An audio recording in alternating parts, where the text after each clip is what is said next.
নানু ভাই, আজকে তুমি কি গল্প শুনতে চাও? আচ্ছা নানু, বিটিএস কি? বিটিএস?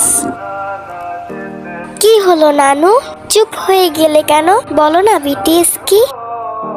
বিটিএস নামটা খুব চেনা চেনা লাগছে, কিন্তু মনে করতে পারছি না।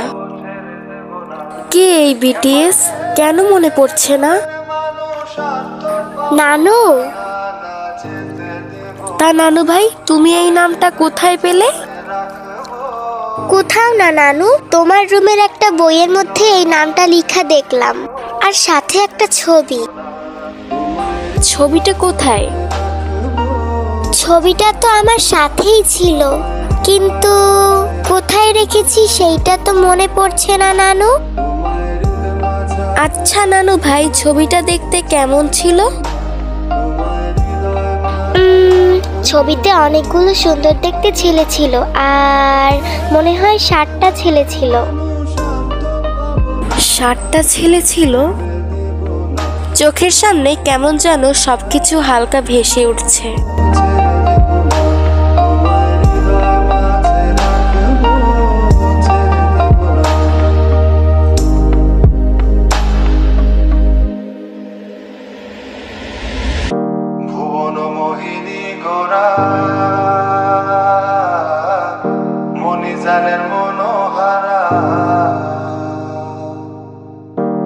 হ্যাঁ, মনে পড়েছে।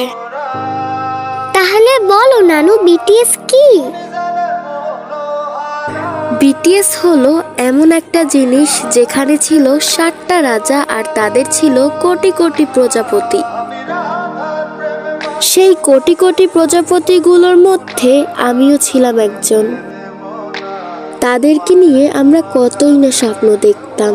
তাদেরকে আমরা আমাদের জীবনের থেকেও বেশি ভালোবাসতাম।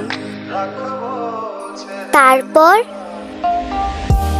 সেই 7 রাজার প্রজাপতিদেরকে আর্মি বলা হতো। আর্মিরা তাদেরকে ভালোবেসে জামাই বলে ডাকতো। তাদেরকে বিয়ে করতে চাইতো, তাদের সাথে সংসার করতে চাইতো।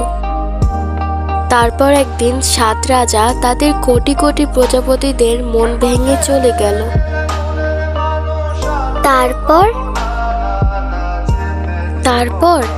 বিটিএস মেম্বাররা তাদের ব্যক্তিগত জীবনে ব্যস্ত হয়ে গেল, আর আর্মিরাও যে যার জীবন নিয়ে ব্যস্ত হয়ে পড়ল। ও, তাহলে এটাই বিটিএস নানু? হ্যাঁ নানু ভাই। জীবনটা কি অদ্ভুত, তাই না? কোথা থেকে সময় চলে যায় কেউ বুঝতেই পারে না। এই তো সেই দিন বিটিএস ডিসব্যান্ড হলো। ভেবেছিলাম তাদের ছাড়া থাকতেই পারবো না, তাদের ছাড়া সময় কাটবে না, তাদের গান না শুনলে হয়তো মন ভালোই থাকবে না, হয়তো তাদের ছবি না দেখলে দিনটাই সম্পূর্ণ হবে না। এই তো সেদিনই বিটিএসরা ডিসব্যান্ড হওয়ার জন্য কতই না কান্নাকাটি করলাম। ভেবেছিলাম তাদের ছাড়া বাঁচতেই পারবো না, অথচ এই দেখো, এখন তাদের কথা আমার মনেই পড়ে না। তাদেরকে তো আমি ভুলে গিয়েছিলাম, মনেই ছিল না তারাও আমার এক সময়ের ভালোবাসা ছিল। আজকে যদি নাতনি আমাকে না মনে করিয়ে দিত, হয়তো আমার মনে পড়তো না। কিন্তু মনে না পড়লেও তাদেরকে তো কখনো ভোলা যায় না। তারা তো ভোলার মতো মানুষ ছিল না।